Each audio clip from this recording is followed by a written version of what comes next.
A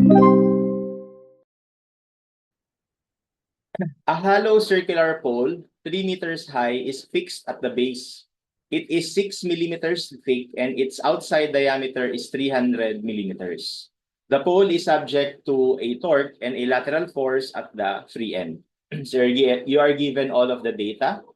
Okay, sa drawing lang muna natin. So parang sinasabi niya, meron daw hollow circular pole. Ayan, tapos fixed daw yan dito sa baba. Fix ito. Ayan. Tapos, merong torque na naka-apply. And that is equal to 25.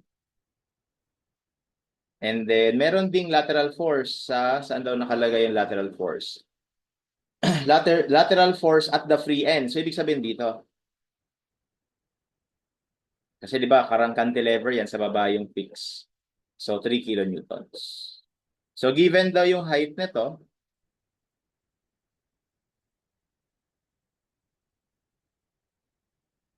yan, yung height nito ay 3 meters. Tapos given naman lahat, allowable shear. So, the first question is, what is the maximum shear stress at the outside face of the pole due to the torque? So, for number 1, it's just simplified to a problem na hollow circular section subject to a torsion, di ba? And alam natin na yung maximum shear stress dyan ay matatagpuan sa pinakalabas dito. Kasi yun yung may maximum na rho. Ang formula kasi ng shear stress due to torsion ay T rho over J. Okay, so mas malaking rho, mas malaking shear stress. Saan pinakamalaki yung rho? Sa pinakalabas. Kasi kapag dito ka lang sa loob, yan lang yung rho mo. Maliit lang. So maliit lang din yung shear stress yan. Okay? So nandito sa labas yung pinakamalaking shear stress. Anyway, let's calculate. So our T is already given to be 25. So 25 million para maging Newton millimeter. At this stage, medyo dapat kabisado na natin yung conversion, lalo-lalo na sa pag-compute ng mga stresses at saka deflection or deformation. Para mabilis tayo. So again, ang idea lang palagi kapag naka-SI units ay lahat i-convert mo sa Newton and millimeter. Lahat, para hindi ka malito. No? So now, rho will just be, so binigay naman yung diameter nito, it is outside diameter is 300. So ibig sabihin yung rho natin dito will be half of 300 over J. So yung J, kapag circular, hollow circular is pi over 32 times yung outer diameter to the fourth. Minus yung inner diameter. So guys, ito ay 300. It is stated na yung thickness daw 6. So ito rin 6. So ibig sabihin matitira dito will be your inside diameter and that will just be 300 minus 12. And that's 288. So ibig sabihin this is 288 to the fourth. And that will be our torsional shear stress.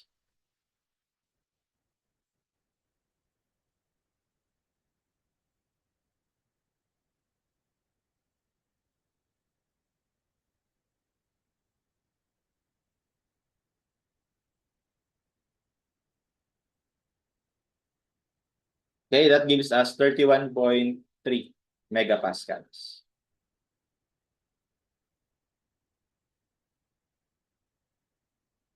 Okay, so letter A. Number 2, what is the angle of twist? So for number 2, that will be TL over JG. Okay? So yung T natin is once again 25. Gawin mo na kagad Newton millimeter. Yung L natin is itong length na to. No, yung length ng pole, no, which is 3 meters. So gawin na nating mm over J. Ganun ulit yung J.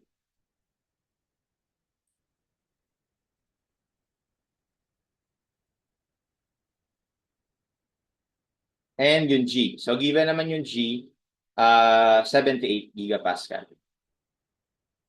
Gawin nating megapascal para align siya sa Newton millimeter. Okay?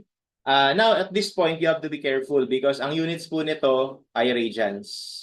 Ang tinatanong sa choices or ang tinatanong sa problem ay naka-degrees. Kaya kailangan pa natin mag-multiply dito ng 180 degrees over pi as a conversion.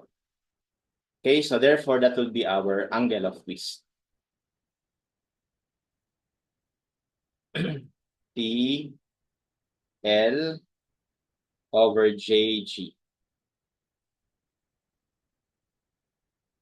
Tapos, we multiply by 180 over 5. Okay, so that's 0.46 degrees.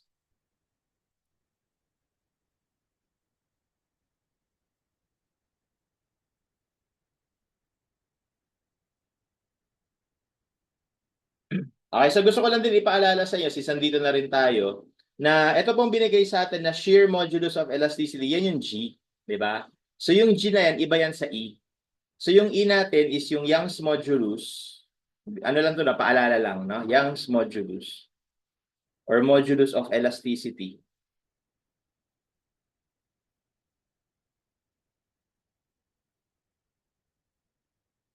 Okay? Ang relationship nung G kay modulus of elasticity na E, no, is E over 2 times 1 plus Poisson's ratio.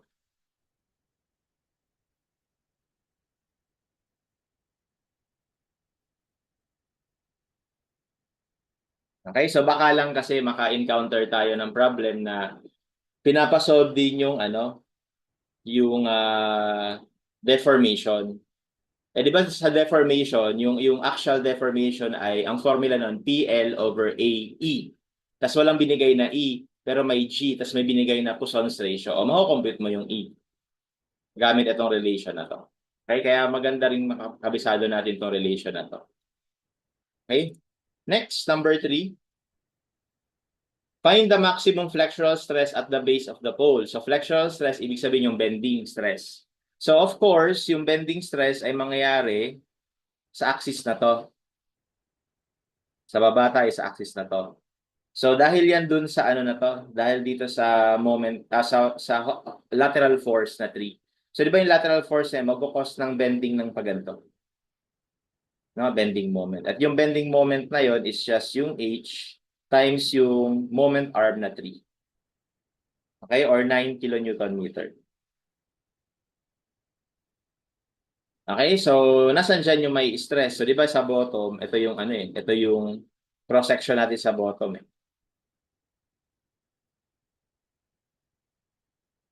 Ganyan, no? So, obviously, kapag sa flexural stress, ang may stress, itong point na to, may stress ng compression dahil pag ganito yung moment, compression. Tapos sa kaliwa naman dito, mai-stress ng tension. Pero, ang tinatanong niya lang naman, flexural stress, so it doesn't matter kung aling side. At saka isa pa, parehas lang din naman yung magiging value ng tensile stress dito sa compressive stress dito dahil dun sa geometry ng cross-section. Okay, kaya dun sa number 3, ang computation natin for the bending stress is yung generic lang na MC over I. Yun nga lang, ito yung cross-section natin, ano? So, kung ang moment natin is pa ganito, so ibig sabihin, po pwede na ito yung kukumpitan natin ng stress o di kaya ito. So, parehas lang naman kasi sila. So, lumalabas, ito yung C natin o di kaya ito. Which is also equal to the radius, no? So, kumpitin natin. So, our bending stress will be M. So, yung M, as mentioned, 9 kilonewton. So, tapos, gawin natin Newton millimeter. C is 150 over I. So, yung I, don't forget, kapag circular, is pi over 64. Okay? Pi over 32 yung J. Sa moment of inertia lang, no? Pi over 64. Tapos, ganun ulit, 300 to the fourth minus 288 to the fourth. So our bending stress would be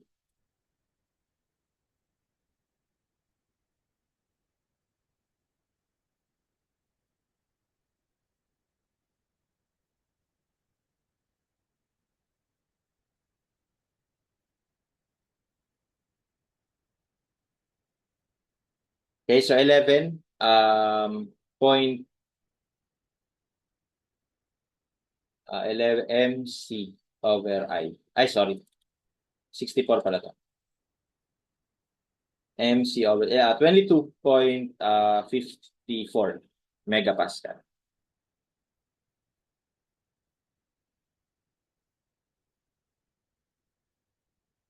And that gives us letter C.